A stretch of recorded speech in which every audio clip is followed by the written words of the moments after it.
how to assign letterheads to templates. First, we need to go to Setup, Miscellaneous.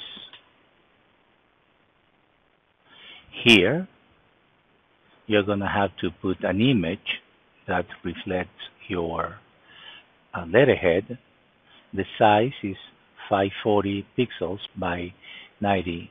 It says points, but it should say pixels actually. So this is the size of the letterhead, or the maximum size, I would say. Still, it would be nice to use this size because it's going to be perfect. And then you go to the letter or template that you want to assign a letterhead to. Any template, right? So let's say that is this one, for example.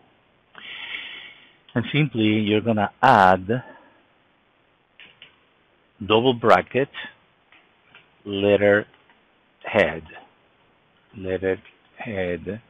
and double bracket. So basically have this symbol.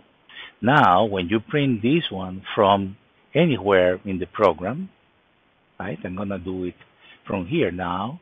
It's going to have the letterhead, okay?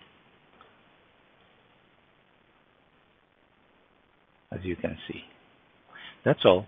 It's very simple.